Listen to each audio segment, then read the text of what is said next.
네, 이번 시간은 투자 유망 업종과 종목 확인해보는 시간이죠. 먼저 진용준 대표의 종목부터 살펴보겠습니다.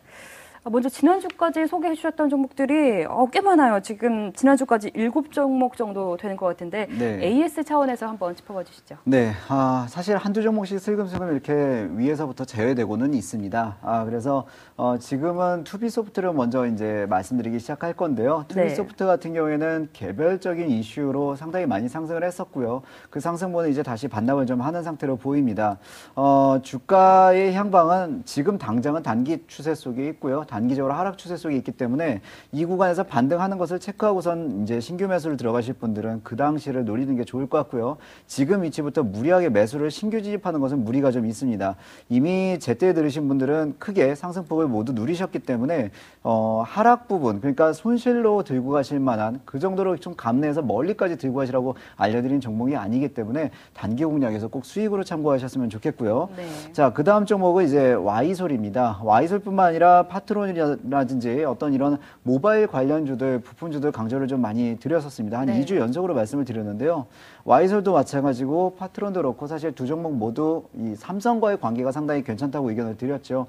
최근에 삼성이 달려가고 나서 잠깐 조정 줄 때마다 관련해서 수급이 확산되는 모습들 기대감에 좀 이제 상승을 했었고요. Y솔 같은 경우에는 그 처음에 말씀드린 모멘텀이죠. 삼성의 어떤 분기상 소필터 점유율이 상당히 높다는 것, 유지되는 것으로 지금 판단되고 있고요. 또 이제 애플 아이폰 관련해서 이제 부품업체에서 수주를 계속하고 있다고 합니다. 최근 들어서 이런 것과 관련된 종목들도 또 이제 강조를 드리고 있고요.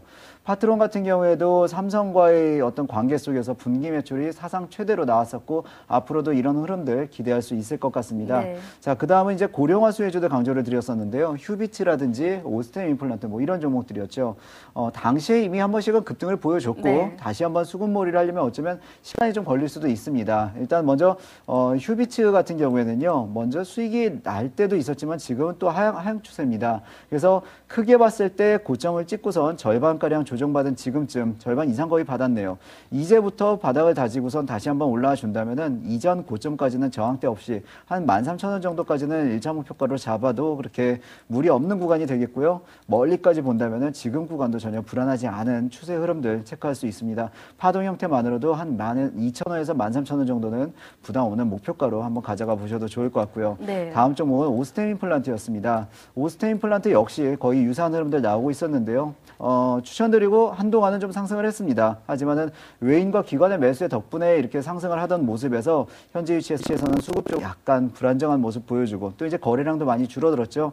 이 거래량이 다시 뜨기 시작하는 시점, 다시 늘어나는 시점에서 가격이 어디까지 올라가느냐가 관건입니다. 거래량은 최대한 많이 그리고 가격은 단기간에 빠르게 오르는 것이 어쩌면 매력적인 시점이 될 수 있고요.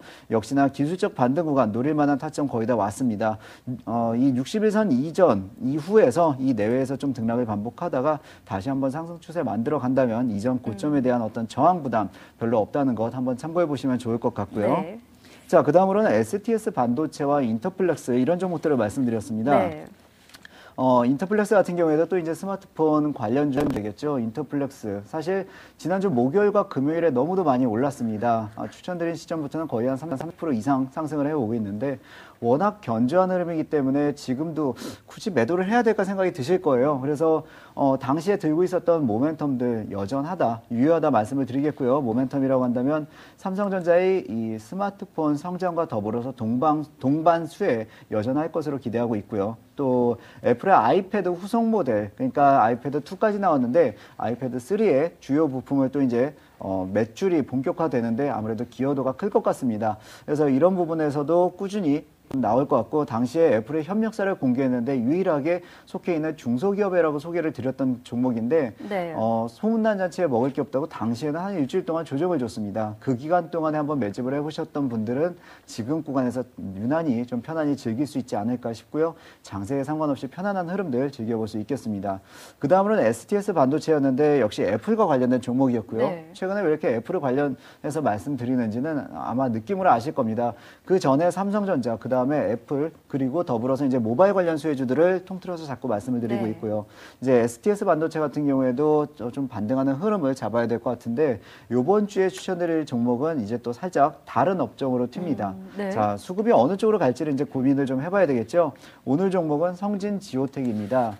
성진지오텍이라고 한다면 이제 익숙하지 않은 업종일 수도 있어요. 일단은 안정적인 주기기 공급처 확보를 일단 했다는 것으로 최근에 평가를 받고 있고요. 또 이 가장 큰 근거가 1월 초에 삼성 엔지니어링에서 지분 투자를 좀 강하게 들어오고 있습니다. 이 해양 플랜트나 아니면 관련 기술 협력을 통해서 꾸준히 매출 기여가 있을 것으로 예상되고 있고요. 특히나 삼성 엔지니어링 같은 경우에는 해외 수주나 모멘텀이 상당히 강한 건설업종 중에 대표 종목입니다. 삼성물산과 현대건설도 국내 업황과 상관없이 부동산 업황과 상관없이 볼 수 있는 건설 업종이고요. 그래서 해양 및 담수화 플랜트 사업 이쪽으로 이제 신규 진출을 할 때 있어서 아무래도 이 성진 지오텍이 지분 참여를 해놨으니까 발전이라든지 담수화 이런 어떤 플랜트 주기기 설계를 할 때 직접 설계를 하고 또 제작까지 할 수 있는 업체로서 각광받고 있습니다. 성진지오텍 같은 경우에는 지금 가격에서는 살짝 횡보를 좀 하고 있어요. 네. 하지만 주가가 업그레이드된 상태에서 이 정도니까 10,000원 초반 구간에서 횡보를 지루하게 하다가 한번 15,000원대까지 찍고 다시 크게 눌림받지 않는 상태에서 기관과 가격 조정 조금씩 받고 있습니다. 이 정도 추세선상으로 본다면은 크게 오래 걸리지 않는 상태에서 불과 한 1, 2주 이내에는 한 번 더 시세를 기대봐도 좋지 않을까 싶고요. 수급적인 현황에서도 이렇게 횡보를 지속해 나가는데 외인이 매수세를 여전히 가져가고 있습니다. 이 부분에서 거래량 늘려가는 것 상당히 긍정적으로 보입니다. 조금만 더 거래량 늘려준다면 어쩔 수 없이 급등 한 번쯤은 필연적으로 나오지 않을까. 그리고 한편으로는 주봉과 월봉상의 판단으로도 오랜만에 돌리고 있는 모습 나오고 있기 때문에 현재의 어떤 상승 추세에 즐겨봐도 괜찮은 구간으로 판단이 됩니다. 네, 플랜트 관련주 중에 성진지오텍 신규 관심주로 가지고 나오셨는데 시세를 한번 준다면 그럼 전고점까지 가능하다고 보시나요? 네, 멀리 봤을 때는 전고점이면 한 17,000원에서 19,000원까지도 지금 가격대에 비한다면은 거의 한 50%에 가까운 40~50% 그 정도 노리는 건데요. 단기적으로 본다면은 한 16,000원 정도까지 일봉상 판단을 했을 때 최근의 고점이죠. 15,000원을 안정적으로 뚫고 나서 그 자리를 좀 확보하는 움직임이 15,000원 상단에서 나와줘야 됩니다. 그 전제로 했을 때 약 17,000원 정도를 1차 목표가 잡고요. 2차 목표가는 예전 고점이 19,000원이지만 19,000원이 엄청 무시무시한 저항대는 되지 않을 것 같습니다. 약 한 2만 원 정도까지 멀리는 봐도 될 것 같습니다만은 일단은 1차 목표가에서 얼마나 안정적인 흐름을 보여주는지 보시고요.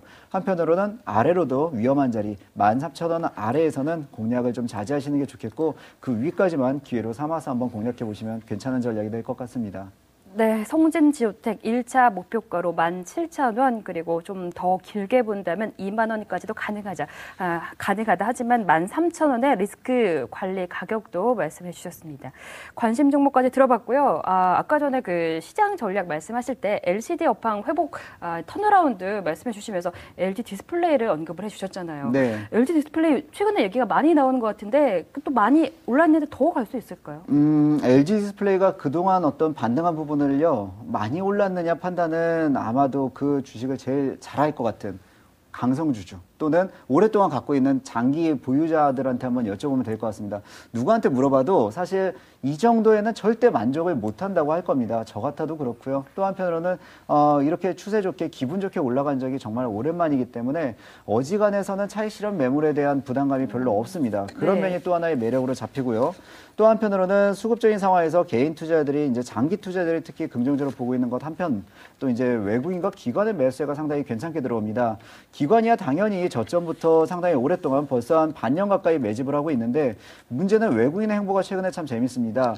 예전에 패턴이라고 한다면 외국인이 장기간을 매집을 해놓고 기관이 들어오기 시작하면서 가격이 떴거든요. 네. 근데 최근 들어서는 외국인이 매집을 시작하면 결국엔 가격을 올려버립니다. 상당히 재밌는 어떤 단기적인 공략을 계속 지속하고 있는데 그런 한 축으로 LG 디스플레이가 포함되어 있다는 건 상당히 나쁘지 않게 보이고요.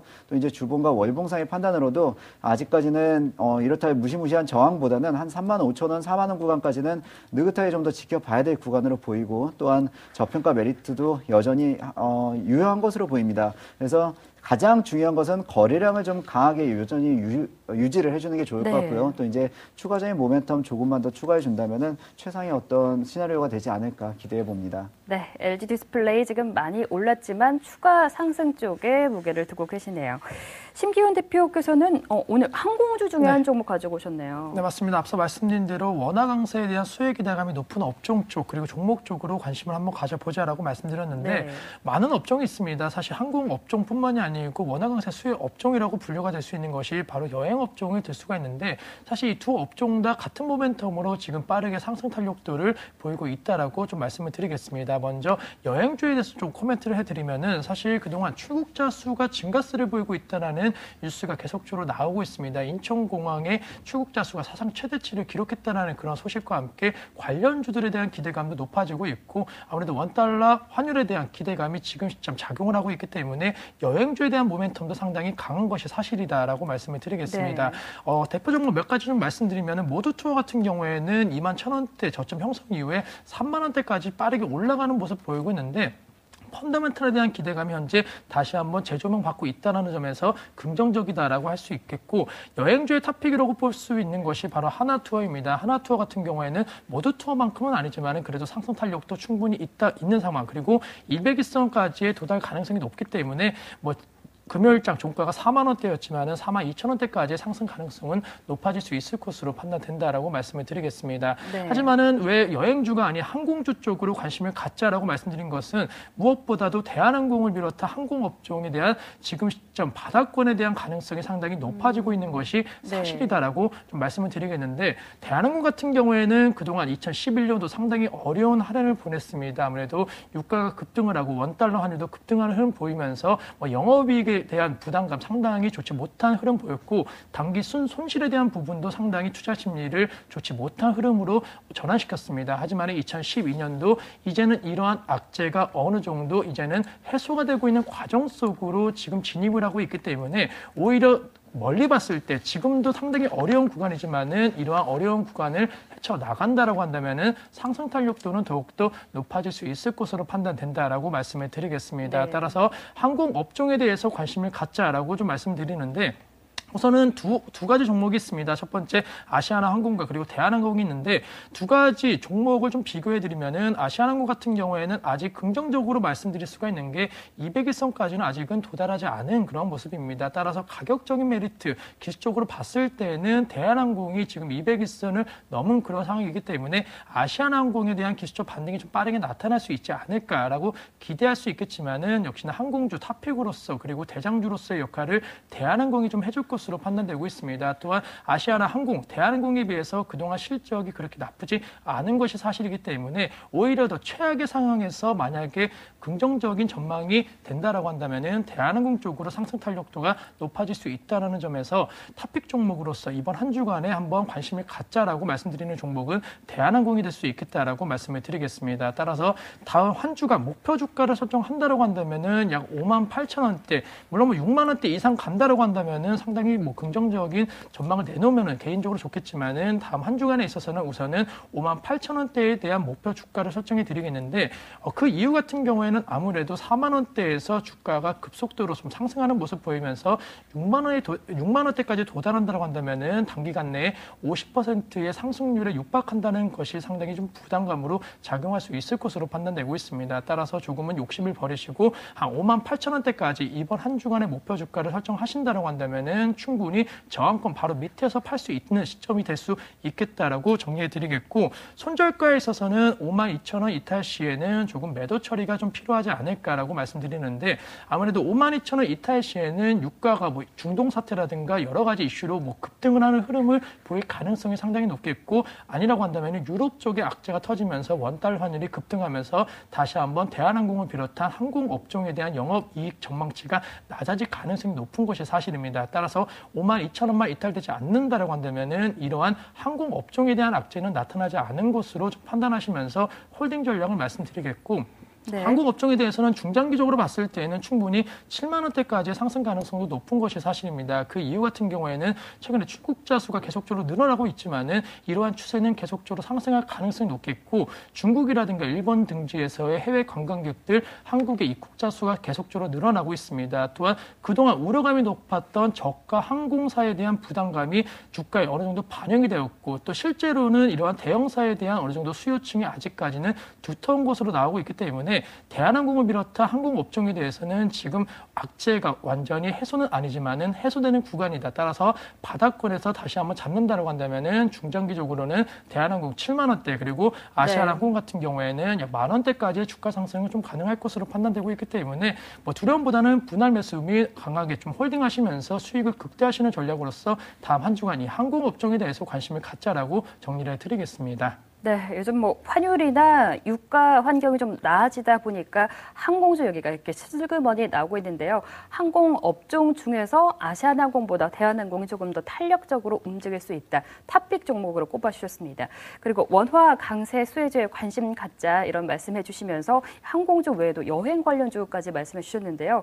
그런데 심기현 대표님, 원화 강세 수혜주 하면은 철강 업종도 있잖아요. 네. 철강 업종은 어떨까요? 네, 우선 철강업종 같은 경우에는 지금 시점 모멘텀이 조금 좀 부족한 것이 사실이다라고 말씀을 드리겠습니다. 물론 뭐 단기간 내에 좀 상승하는 모습 보였지만은 사실 아직까지는 대세 상승에 대한 모습을 보일 가능성이 낮은 것이 사실이고 무엇보다도 중국 쪽의 이슈가 이 철강업종에 대한 변동성을 조금 확대할 가능성이 높습니다. 아직까지 뭐 지준율 인하라든가 여러 가지 이슈가 계속적으로 긍정적으로 작용할 수 있다라는 분석이 나오고 있지만은 확실하게 중국 정부 측에서 우리가 원하는 해답을 아직까지는 내놓지 않은 상황인 만큼 철강 업종에 대해서는 중국발 모멘텀이 기대감이 아닌 현실로 나타났을 때 재매수 관점으로 대응 전략을 짜시는 것이 좋지 않을까라고 말씀드리겠고 경기 회복에 대한 기대감이 아직 그렇게 크지 않은 상황입니다. 따라서 철강 수요에 대한 기대감도 그렇게 높지 않은 것이 사실이기 때문에 같은 원화 강세 업종이라고 할지언정 조금은 주가의 차별화 정책은 나올 수 있다는 점에서 여행주와 혹은 항공주에 대해서 관심을 가지시는 것이 단기적으로는 좀 좋지 않을까라고 정리해 드리겠습니다. 네, 최근에 원화 강세 수혜에 따라서 이